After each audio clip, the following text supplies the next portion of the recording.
Care dintre indicatoarele alăturate creează obligații pentru conducătorii de vehicule? Indicatorul 1 specifică pistă cu căi separate pentru biciclete și pietoni. Noi, în momentul când trecem pe lângă ea, dacă facem cumva vreun viraj, suntem obligați să acordăm prioritate. Deci, indicatorul 1 este răspunsul corect.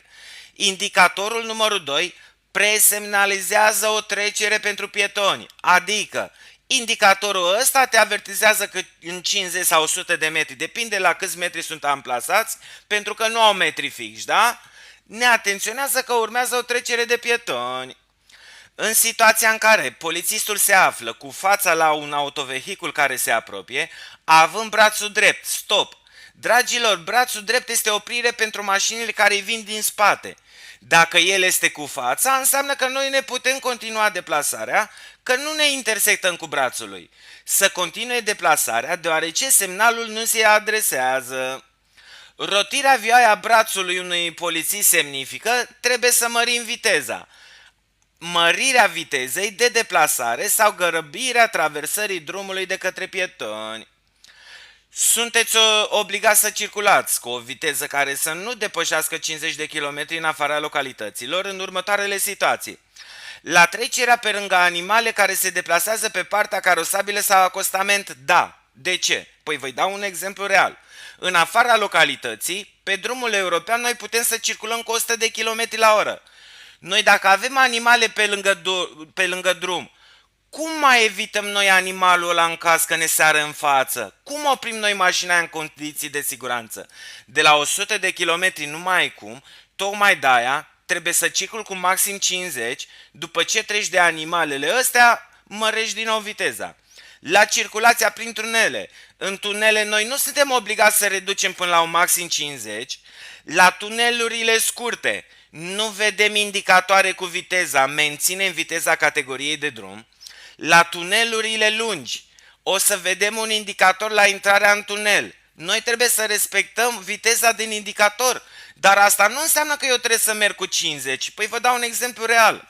Un tunel pe autostradă. De obicei, în tunelurile pe autostradă, viteza e maximă de 80. Depinde de indicator, dar asta nu înseamnă că reduc eu la 50.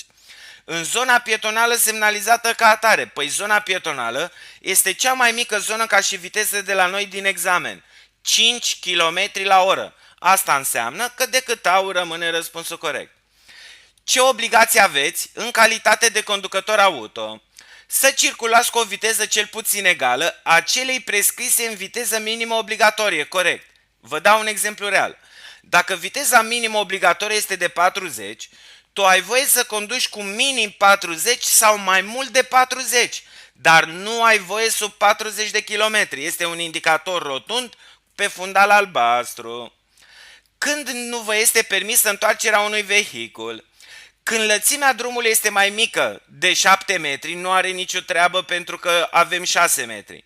La urcarea pantelor, dragilor, pantele nu se urcă, pantele se coboară, râmpile se urcă.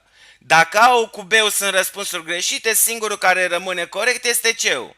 Pe marcajul pietonal și la mai puțin de 25 de metri de el. Ce obligații vă revin în ceea ce privește regimul vitezei de circulație?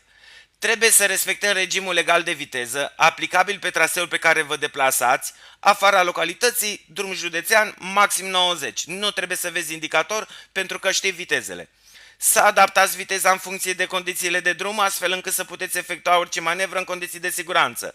30 în localitate maxim, 50 în afara localității, când avem condiții meteo nefavorabile, animale pe drum, cortegii militare și așa mai departe, coloane militare sau cortegii.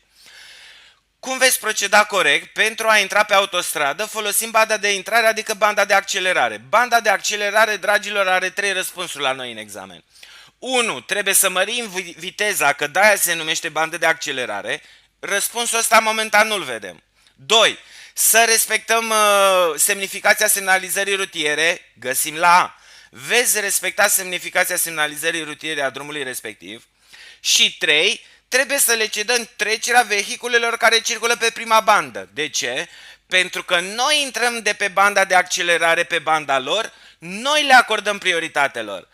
cedați trecerea autovehiculelor care circulă pe prima bandă a autostrăzii și nu stânjeniți în niciun fel circulația acestora. Deci din cele 3 care le-am spus, momentan avem decât 2 în față. Eu vi le-am spus pe toate 3 care vă pică în examen. Deci pe lângă astea 2, noi trebuie să mai avem un răspuns cu măritul vitezei. În care dintre situații consumul de carburant al unui motor crește? Atunci când motorul nu atinge temperatura de funcționare, corect. Temperatura de funcționare este cuprinsă între 90 și 95 de grade. Nu atinge temperatura de 90, automat consumul de carburant crește. Atunci când fumul de eșapament este de culoare neagră, corect. Noi în categoria B avem 3 fumuri.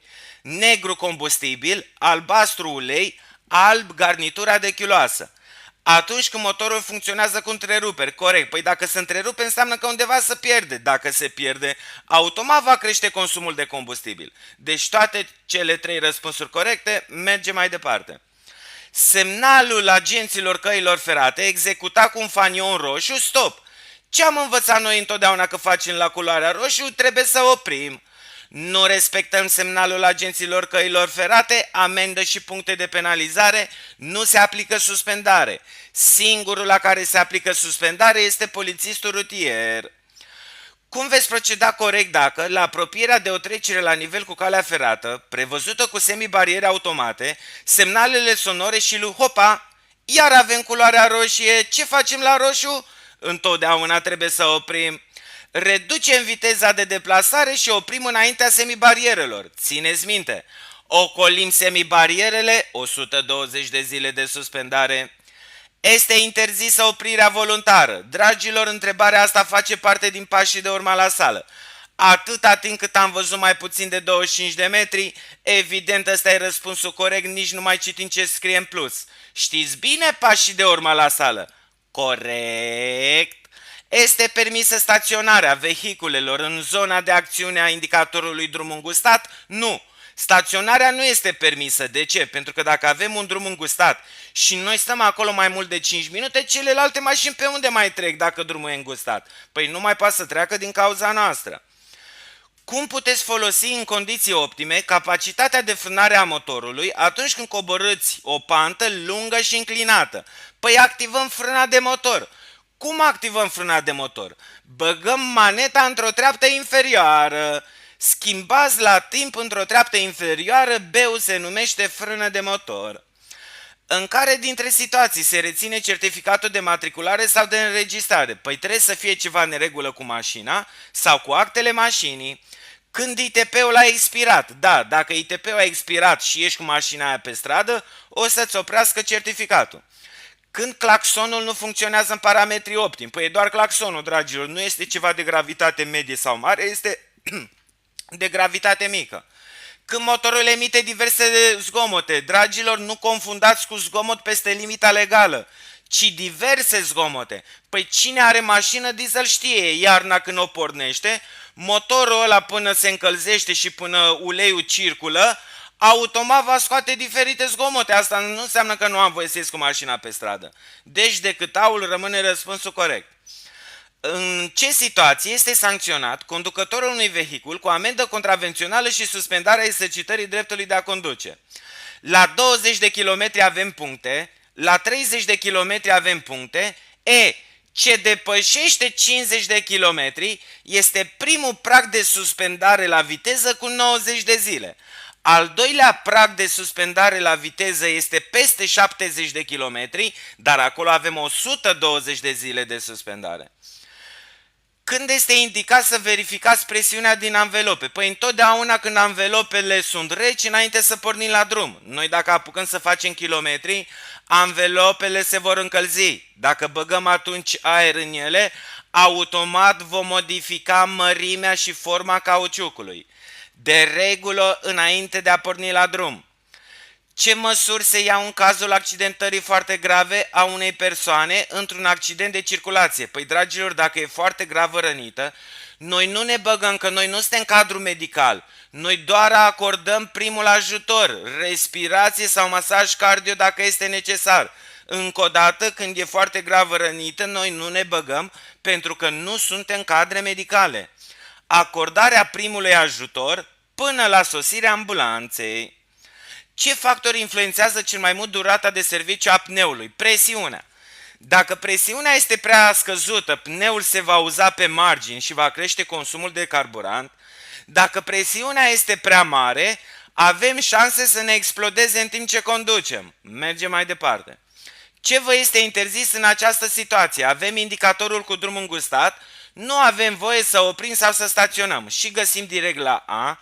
Să opriți sau să staționați, nu o să mai dăm în jos la B și la C, atâta timp cât am găsit răspunsul corect. Panoul adițional semnifică. Panoul adițional este ăsta alb de aici, cu punctul negru și cu punctul roșu. Ăstea două puncte semnifică semnalizare luminoasă. Avem o cale ferată simplă, avem indicator care ne avertizează cale ferată prevăzută cu bariere. Noi dacă trecem pe roșu la calea ferată sau ocolim bariera, 120 de zile de suspendare. Dar strict panoul ăsta, semnale luminoase. O trecere la nivel cu calea ferată cu bariere, prevăzută cu instalație de semnalizare luminoasă automată.